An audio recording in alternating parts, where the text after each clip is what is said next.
Anyone feel like having a conversation with me about Lent?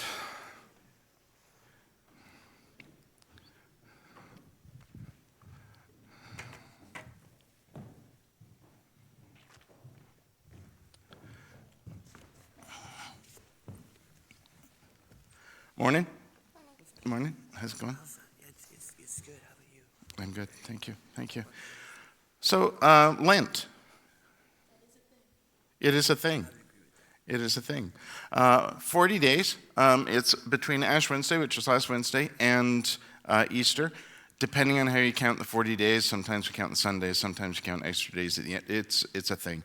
But the point of Lent is it's a time that you set aside to, I think, wonder about yourself and your relationship with God and things.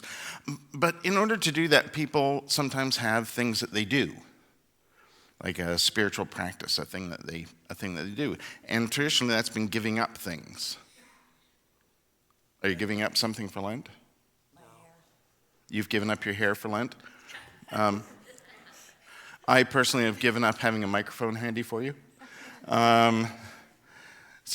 Yes, you've given up, and it looks fantastic. Anybody else? What are you giving up? You giving up frogs for Lent? No. Frogs are your favorite, right? Yeah. Right. So, as a really good sort of spiritual test, you could give up frogs for Lent. My room's covered in them. Another thing you could do is you could sleep in the garage No. if your room is covered with frogs to get away from those frogs because you're giving up frogs for Lent, right? You're not, are you? No. What are you giving up for Lent? Nothing. Nothing? Nothing? You're giving up nothing for? What do you mean? Well, I don't want to. You don't want to? No. Why? Because I would have to give up stuff I like, right? But Yes, but you like it. Exactly. But if you give it up just for Lent, It'll you be can look sad. forward to getting it back because that's what we do, right? But I could just have it all the time. But yes, you could. But you see the flaw in this argument about giving something up for Lent. There's two things that are a flaw there. One is, but I like it. And the other is, quite often, that's exactly what we do. We give up something we like that we think is like a fun thing, an enjoyable thing. And then the moment Lent's over, we're back at it. Right? So traditionally, people have given up things like back in the day when people used to do that horrifying thing called smoking. People used to give up smoking for Lent, or worse, give up coffee for Lent. I mean, can you imagine? Or chocolate, right? Things that we would consider to be, whoa, okay. Things that we would consider to be temptations, right? Weirdly, people never gave up the temptations for Lent. They were always just as popular through the... Okay, one person got it. One person.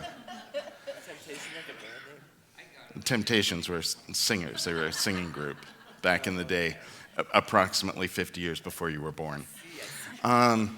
But that's the thing is that we'd kind of give it up for Lent, and then we'd go right back to it right afterwards, right?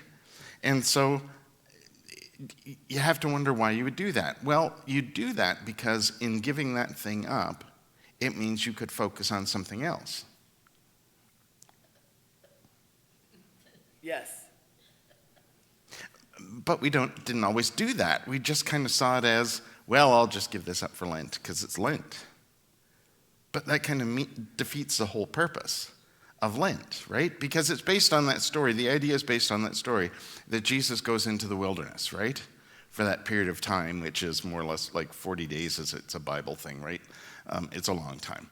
And it's a time where Jesus spends some time in sort of wondering about himself, some sort of personal self-examination, right? Had the spirits there, and so he talks to the spirit. And in some of the stories, the devil comes along to test him with temptations, not the singing group. And so the point of that is, I think, for us to learn more about ourselves. So if all you're going to do is just do a thing because, it's Lent, that doesn't really do it, does it? No. You haven't done the other piece. Exactly. But Why would you need to give something up to do the other piece? Because it's taking up too much of your time, or you can't. It's taking up your time, yeah? Yeah, or you need to like move your brain to focus on something else. Just exactly how much of your time is taken up on eating chocolate? It was a lot. Or drinking coffee. A week and a half ago, because I got a lot of chocolate. And what about the smoking thing? Have you talked to your parents about the smoking thing? How about video games? Or video games, okay. That's about. But you see the conflict here, because it's something that we often get into in church, because quite often in church we do stuff because we've always done it that way, and we're not really sure exactly what the meaning is anymore. And the important thing about Lent is the meaning piece, right? So you don't maybe necessarily have to give something up. Sometimes, in fact, lately we started talking about things that you take on instead. Sometimes it's about letting things go. Sometimes it's just about having something that reminds you to take the time to just kind of wonder about stuff, right?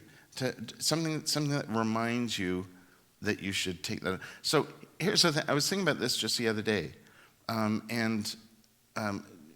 Of course, you all probably do yoga and meditate, right? Yes, every Tuesday. At 3:30 p.m.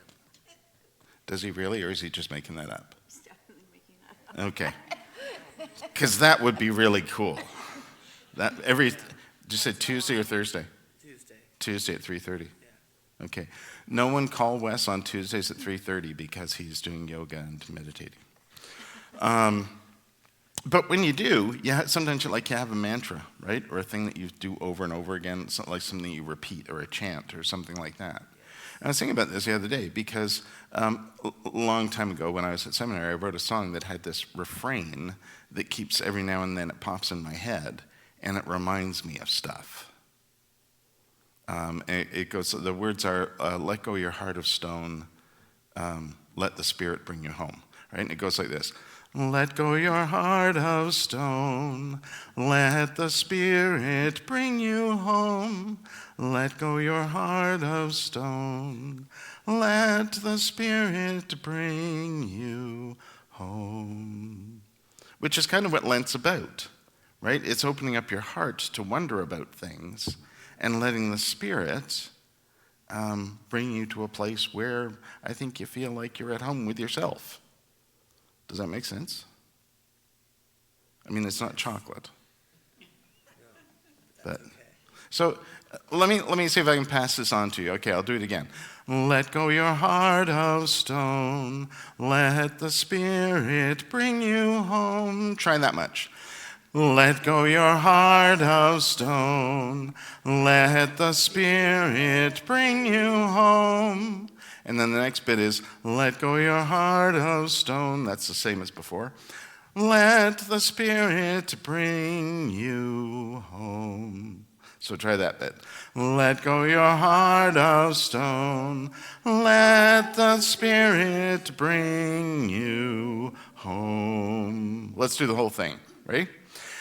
Let go your heart of stone, let the Spirit bring you home. Let go your heart of stone, let the Spirit bring you home.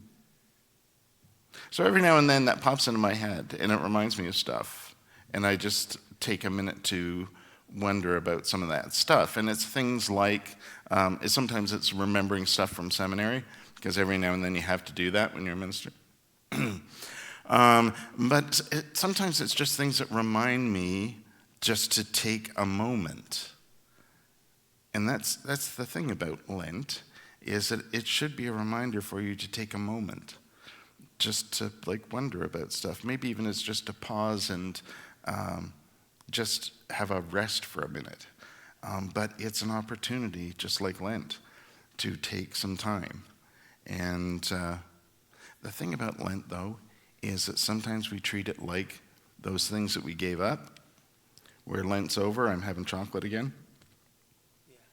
And the thing about Lent is that the things you learn in Lent are for the rest of the year. You shouldn't let them go at the end of Lent. They're supposed to be things that you wonder about that you can then use the rest of the time, right? So take some time, sing a little song if you like. Take some time and wonder about why do you love frogs? You don't have to say right now. Just wonder about that. Is it because they're green? Yeah. Or wonder about why you love the chocolate or the video games. Video games. Why you love hair. The things that we often give up in Lent. Why? Well, what are you giving up for Lent? What am I giving up for Lent? Yeah. I'm not giving up anything. Yo, daddy up. I'm taking on stuff. Or don't. It's fine. I Yeah. didn't want a high five anyway. Okay. I'm giving up high fives for Lent. Thank you guys for listening so patiently. I'm going to sing. Thanks, guys.